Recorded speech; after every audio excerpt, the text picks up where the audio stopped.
بسم اللہ الرحمن الرحیم۔ یہ آیت کریمہ اپنے دامن میں اتنی روشنی اور اتنی جامعیت کے ساتھ دین کا خلاصہ ہمارے سامنے رکھتی ہے کہ ہماری روحیں وجد کرنے لگ جاتی ہیں۔ تو ارشاد فرمایا، بے شک اللہ حکم دیتا ہے عدل کا، احسان کا اور قرابت داروں کے ساتھ حسن سلوک کا، اور منع کرتا ہے بے حیائی سے، منکرات سے اور سرکشی اور تمرد سے۔ اور یہ اس لیے فرما رہا ہے کہ تم نصیحت پکڑو تاکہ تمہارے سینے ہدایت کے نور سے روشن ہوں اور منور ہوں۔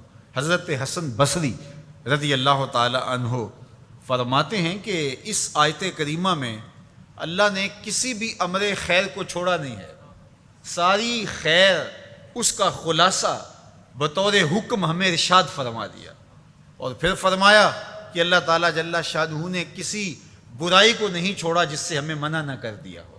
ابن عاشور نے لکھا ہے کہ جتنے بھی مفاسد ہیں، جتنے بھی گناہ ہیں، ان گناہ کی جڑ یہ تین چیزیں ہیں: بے حیائی، منکر اور بغی۔ اور ان تین چیزوں سے منع کر کے گویا سارا راستہ بند کر دیا گیا گناہ کا اور برائی کا، اور تین چیزوں کا حکم دے کر کے خیر کے سارے راستے کھول دیے گئے۔ تو اسی ایک آیت کریمہ پہ اگر عمل نصیب ہو جائے تو پورے دین کی لطافتیں اور برکتیں نصیب ہونا شروع ہو جائیں۔ تو تین چیزوں کا حکم دیا کرنے کا: ان اللہ یامر بالعدل، بے شک اللہ عدل کا حکم دیتا ہے، انصاف کا حکم دیتا ہے۔ اگر تم نجات پانا چاہتے ہو تو غصے کے اندر بھی اور سرشاری کے اندر بھی تمہیں عدل سے، انصاف سے کام لینا پڑے گا۔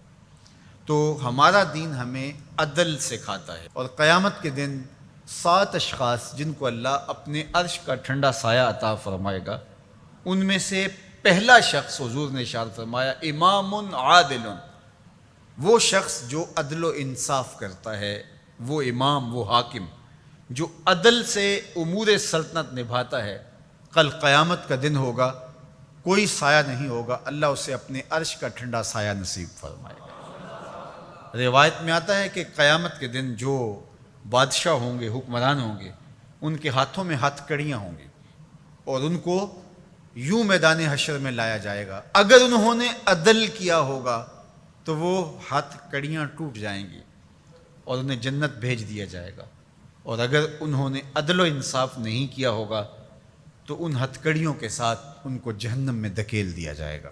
ہمیں عدل کرنے کی تلقین کی گئی۔ ملکوں کے اندر طمانینت، سکون اور قرار عدل کے ذریعے سے آتا ہے۔ ایک عربی کا مقولہ ہے، الملک یدوم بالکفر ولا یدوم بالظلم۔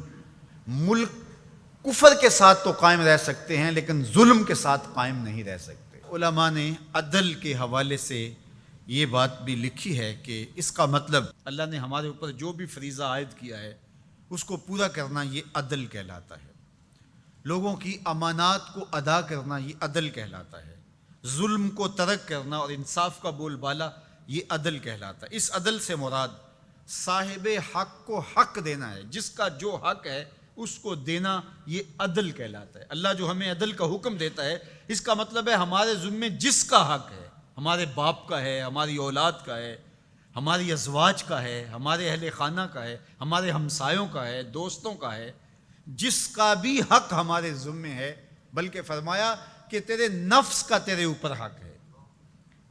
حدیث طویل ہے کہ حضور علیہ الصلوۃ والسلام نے فرمایا ان لربک علیک حقا، تیرے رب کا تیرے اوپر حق ہے، ولنفسک علیک حقا، اور تیرے نفس کا تیرے اوپر حق ہے، وَلِأَهْلِكَ عَلَيْكَ حَقًّا، اور تیرے اہل کا تیرے اوپر حق ہے۔ اور ایک حدیث کے لفظ ہیں وَلِزَوْجِكَ عَلَيْكَ حَقًّا، اور تیری بیوی کا تیرے اوپر حق ہے۔ فَآتِ كُلَّ ذِي حَقٍّ حَقًّا، ہر صاحب حق کو تو نے حق ادا کرنا ہوگا۔